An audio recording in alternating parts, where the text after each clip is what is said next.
Hi everyone, আশা করছি সবাই খুব ভালো রয়েছো, সুস্থ রয়েছো। আমিও ভালো রয়েছি। আজকে তোমাদের জন্য একটা ভিডিও নিয়ে এলাম যেটা ভীষণই হেল্পফুল হতে চলেছে। যদি তোমরা পুরোটা দেখে থাকো তাহলে কিন্তু হেল্পফুল হতে চলেছে তোমাদের জন্য। আমি একটা ভিডিওতে তোমাদেরকে বলেছিলাম যে হেয়ার স্টাইল তোমাদেরকে কিন্তু শেখাবো, যাদের পুলিংয়ে অসুবিধা আজকের ভিডিওটা ধরে নাও তাদেরই জন্য। আর তার সাথে সাথে এস করাও তোমাদেরকে শেখাবো। তো চলো দেরি না করে ডিটেলসে তোমাদের সঙ্গে শেয়ার করে নিই। দেখো, আমি একটা র্যান্ডামলি সেকশন নিয়েছি মিডিল পার্টিং করে, যেহেতু ক্রিম্পিংটা করবো আর যেহেতু এটা ড্যামির হেয়ার, বেশি চেপে চেপে কিন্তু ক্রিম্পিং করিনি আর মোটা মোটা সেকশন নিয়েছি। তোমরা যখন এটা রিয়েল হেয়ারই করবে তখন পাতলা পাতলা একদম হরাইজন্টাল সেকশন নিয়ে কিন্তু ক্রিম্পিংটা করবে। আমি প্রথমে 6 আঙ্গুল কিন্তু ক্রিম্পিংটা করেছিলাম, তারপরে পেছনের আরও 4 আঙ্গুল নিয়ে নিচ্ছি পুরোটাই একসাথে। যেহেতু আমি 1 আঙ্গুল রাখবো হচ্ছে পেছনের বুফানের মধ্যে ক্লিন করার জন্য, আর সামনেরটা কিন্তু 5 আঙ্গুল রাখছি আমার ফ্রন্ট ভ্যারিয়েশনের জন্য। তোমাদের যেভাবে সেকশন নিতে সুবিধা সেরমভাবেই সেকশন নিতে পারো। সেকশন নেওয়াতে কিন্তু কোনো রকম থিওরি নেই, তবুও তোমরা তোমাদের সুবিধা মতোই কিন্তু নিতে পারো। পেছনের 4 আঙ্গুল দেখো আমি মেপে নিচ্ছি বুফনের জন্যে। আর সামনে যেটা ক্রোকোডাইল ক্লিপ দিয়ে আটকানো রয়েছে সেটা ফ্রন্ট ভ্যারিয়েশনে যাবে। আর দেখো, আর স্টিলের যে সেকশন ক্লিপ দিয়ে লাগানো রয়েছে ওটা কিন্তু 1 আঙ্গুল নিয়েছিলাম। আর তোমাদেরকে ওয়্যাক্স স্টিক্স দেখিয়ে নিলাম, তোমরা ওয়্যাক্স স্টিক্স দিয়ে করতে পারো, তবে আমি এখানে ইউজ করছি না যেহেতু ড্যামির হেয়ার, সে কারণে। ওয়্যাক্স স্টিক্সটা কিন্তু পেছনে যেটা পনি করেছি, মানে বাকি যে হেয়ারটা রয়েছে সেইটা পনিতে কিন্তু ক্লিন করার জন্য লেগে থাকে, তবে আমি কিন্তু সেটা ব্যবহার করিনি এখানে। নর্মাল ববি পিন এবং গার্ডার দিয়ে কিন্তু পেছনের পনিটা আমি ক্রিয়েট করে নিয়েছি। তোমাদেরকে এর পরের ভিডিওতে একদম প্রপার যদি তোমরা বুফন দেখতে চাও অবশ্যই নিচে কমেন্ট করো, আমি কিন্তু তোমাদেরকে দেখাবো। দেখো, এখানে আমি যেহেতু একটা রিসেপশন হেয়ার করছি ওই জন্য সাইডে পাটিং করে নিয়েছি। তারপরে দেখো এই টেম্পল সেকশনের পুরো হেয়ারটাই কিন্তু বুফানের সাথে মার্জ হবে, তো তাই জন্য আমি এখানে স্ল্যান্ট সেকশন নিয়ে আমি লাস্টের দিক থেকে কিন্তু ব্যাককম করা স্টার্ট করেছি। 4 আঙ্গুল ব্যাককম করেছি, তারপর কিন্তু আমি টাফটের 5টা কিন্তু দিয়ে আমি স্প্রে করে নিয়েছি, যেটা ব্ল্যাক স্প্রে। তারপর দেখো একটুখানি আমি কিন্তু আস্তে আস্তে করে আর কি হেয়ারটাকে ছড়িয়ে নিচ্ছি। আর হ্যাঁ, প্রত্যেকটা ব্যাককমই কিন্তু যখন করব তখন ড্রাই ডাস্টিং পাউডার দেওয়া কিন্তু মাস্ট। আর সামনেরগুলো যে সেকশনগুলো নিচ্ছি সেগুলোতে আমি একদম রুট ব্যাককমিং করেছি, যেহেতু সেটাকে ক্লিন দেখানো দরকার সেই কারণে। দেখো, আমি এখানে ভালোভাবে আঁচড়ে নিচ্ছি। তুমি যত ভালোভাবে আঁচড়াবে, মানে একদম আঁচড়ানোর কিন্তু তরিকাটা একদম চিরুনি ঢুকিয়ে নয়, একদম ওপর ওপর করে যতটা তুমি আঁচড়াবে তত কিন্তু ক্লিন দেখতে লাগবে। ভালো করে আঁচড়ে ওটার সঙ্গে কিন্তু আমি মার্চ করে নিচ্ছি, যেহেতু দেখো এটা ড্যামির হেয়ার, তো আর এই ড্যামিটা কিন্তু আমার 100% নয়, 70%। তো রিয়েল হেয়ার নয় বলে, মানে হেয়ারের যেহেতু টেক্সচারটা নেই তার জন্য কিন্তু একটু অসুবিধা হচ্ছিল।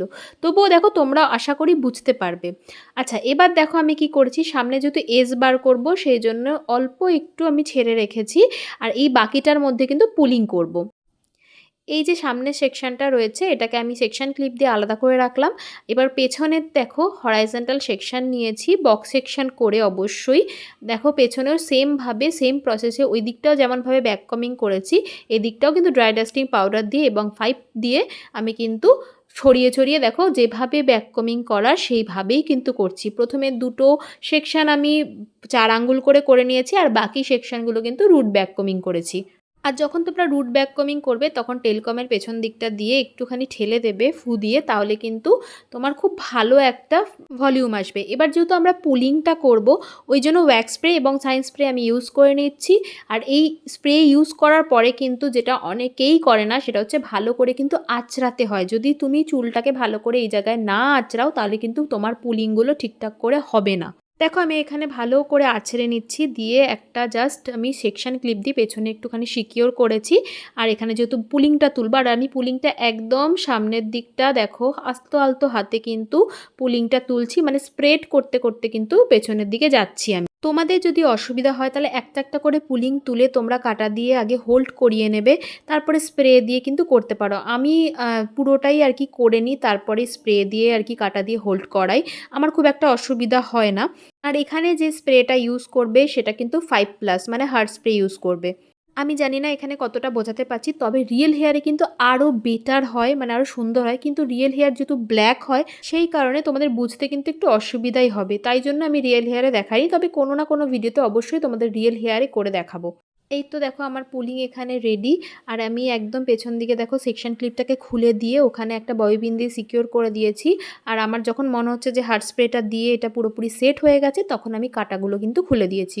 এবার সামনের এজটা করব। এজটা করার জন্য এখানে আমি ফার্স্টে ভালো করে আঁচড়ে নিয়েছি, একটু হালকা রুট ব্যাক কমিং করেছিলাম। তারপরে দেখো এখানে আমি ওয়্যাক্স স্প্রে এবং সাইন স্প্রে দিয়ে নিচ্ছি, দিয়ে একটু ভালো করে আবার আঁচড়াবো, কেননা না আঁচড়ালে কিন্তু তুমি ভালো করে স্প্রেডটা করতে পারবে না। এবার দেখো স্প্রেড অনেকে অনেক রকমভাবে করে, যার যেটাতে সুবিধা তোমরা সেটা করতে পারো। আমি দেখো সামনের দিকটাকে আগে স্প্রেড করে নিই এসের, আমার এটাতে বেশি সুবিধা হয়। মানে সামনের দিকটাকে আমি করে আগে হার্ট স্প্রে দিয়ে সিকিওর করে ওখানে একটা 10 নম্বর পিন আমি কিন্তু দিয়ে সিকিওর করে নিই। দেখো যেভাবে আমি হাতটা ঘোরাচ্ছি ওইভাবে কিন্তু করলে তোমাদের জন্য খুবই ইজি হবে। হেয়ার যত বেশি তুমি মানে আর কি হাত ঘুরিয়ে স্প্রেড করতে পারবে তত কিন্তু দেখতে ভালো লাগে। দেখো এখানে আমি 10 নম্বর পিন দিয়ে আমি এখানে কিন্তু সিকিওর করছি, ওটাকে হোল্ড করানোর জন্য। আমি সামনের দিকটা বলেই দিলাম যে আগে করে নিই, তারপরে এই নিচের দিকটা করি, আমার ওটাই বেশি সুবিধা হয়। দেখো আমি নিচের দিকটা করে পেছন দিকে কিন্তু একটা ববি পিন দিয়ে সিকিওর করে নিয়েছি। তারপরে আমি এখানে ব্লু স্প্রে দিয়ে, মানে যেটা হার্ট স্প্রে, ওইটা দিয়ে কিন্তু সিকিওর করেছি। আর পেছনে একটা গোগোনেট দিয়ে বানটা করে নিচ্ছি। তোমরা চাইলে এখানে স্টাফিং ব্যবহার করতে পারো, যাদের হেয়ারের মানে ডেনসিটি কম তাদের জন্যে। দেখো খুব ইজিলি কিন্তু তোমরা এই রিসেপশন হেয়ারটা শিখে নিলে, ভীষণই ইজি। যখনই তোমরা প্র্যাকটিস করবে তখন এই ভিডিওটা দেখে করো, তাহলে হয়তো সুবিধা হবে। আর আমি এখানে অ্যাক্সেসারিজ দিয়ে এখানে ডেকোরেট করেছি, তোমরা চাইলে সেটাও করতে পারো, আদারওয়াইজ ফ্লাওয়ারও লাগাতে পারো।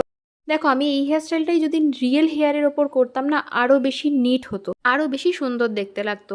যাই হোক, তোমরা শিখতে পেরেছো কিনা অবশ্যই নিচে কমেন্ট করো, আর ট্রাই করলে আমাকে অবশ্যই কিন্তু ট্যাগ করতে ভুলো না। খুব শিগগিরই আমার হেয়ার ক্লাস স্টার্ট হতে চলেছে, আর হেয়ারের বুকিংয়ের জন্য স্ক্রিনে দেওয়া নাম্বারে যোগাযোগ করতে পারো। আর কীরকম ভিডিও দেখবে অবশ্যই নিচে কমেন্ট করো। ওকে, বাই।